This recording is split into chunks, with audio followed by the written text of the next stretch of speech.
Former President Trump and Vice President Harris making some of their last economic pitches to voters in the waning days of the presidential campaign. Joining us now on those proposals, Florida Republican Congressman Byron Donalds and former Maryland Democratic Congresswoman Donna Edwards. Good to have you both on. And Congresswoman, I'll start with you. Just getting right down to brass tacks. Do you think it's okay to get rid of the filibuster and stack the Supreme Court? Are you in favor of both of those proposals, which we've gotten more clarity on? I think both things are possible in a Kamala Harris presidency. Look, I think it's actually important that we have legislative rules and tools that allow government to move forward.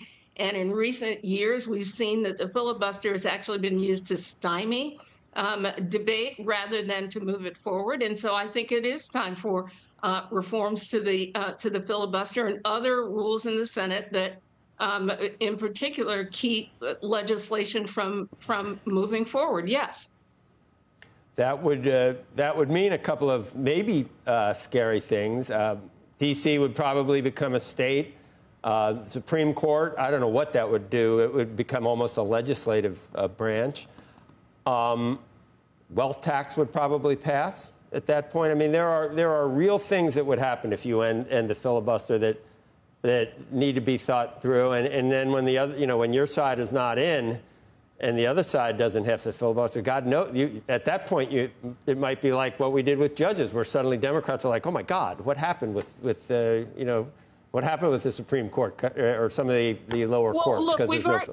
Look, we've already seen that the Senate, especially under Republican control, has actually used the rules to bastardize the process. And so I think it's time for reform. The American people expect us to govern, and it's really impossible to govern when you have a constraint on the rules like the filibuster that don't allow legitimate legislation to come to a vote. The Voting Rights Act, immigration reform, border control and security. I mean, these are pieces of legislation that deserve to be heard by the American people and deserve an up or down vote. And frankly, the filibuster keeps that from happening. And so I do favor reforms. Now, I mean, there are ways that you can do reform that have more limited application. I'm open to considering those sort of things, but we have to change rules to make sure that we are doing the business of the American people. And right now, the Senate and the House, frankly, are not functioning. The business of the American people all sounded like Democratic things for the Democrat Party business. But at least we know that's, I think by putting that forward so bluntly, that it gives people a choice of what they want. Well, look, quick response. It was just mentioned about that the Democrats want to do, quote unquote, immigration reform. Well, the bill that Kamala Harris and Joe Biden put forward when they first came into office, which was a radical expansion of immigration, massive pathway to citizenships, direct amnesty, Nancy Pelosi wouldn't put that bill on the floor. How do I know this? Because I was a member of the House when they came into power. She wouldn't even put that on the floor of the House for an up or down vote. That's how radical that bill was. You want to talk about the Senate, quote unquote, bipartisan bill on immigration that Kamala Harris says that she would sign, a bill that would codify 1.8 million illegal immigrants into our country every single year, on top of the 10 to 15 million already in the country right now. It couldn't even pass the Senate. The Senate couldn't get that bill through. And by the way, that bill would have never got a vote on the floor of the House because Speaker Johnson and Leader Scalise said first before anybody else that bill was dead on arrival in the House of Representatives. What else would happen if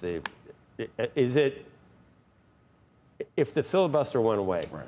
What are we looking at in terms of all we just talked about? You are looking at a situation where we are now majority control in our nation. Look, the Senate filibuster frustrates both sides of the aisle, let's be perfectly honest, but it is there to protect the will of the minority in our country. The framers understood that we are not a mobocracy. We don't believe in pure democracy in America. We are a constitutional republic. And the Democrats don't like that because they simply can't get their way when they happen to amass power. Remember what happened the last time the Democrats didn't have to worry about the Senate filibuster. They had 60 votes. What did they do?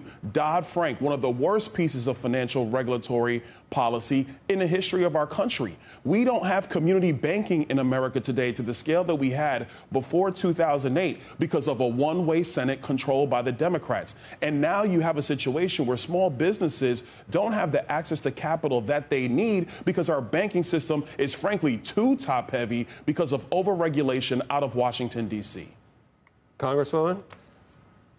Look, all I can say is this. First of all, when it comes to immigration, a majority of the House and the Senate have supported strong border security legislation that could have been signed by the president, but for being blocked by the minority.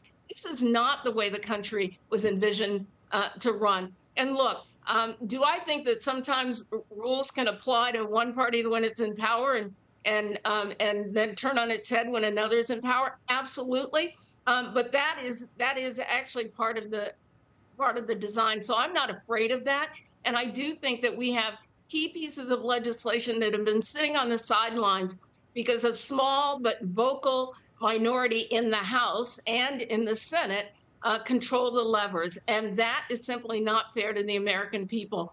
And look, come the November election, the American people get to decide the direction of this country. And I think the American people are going to decide that they want a direction that's forward thinking and not backward.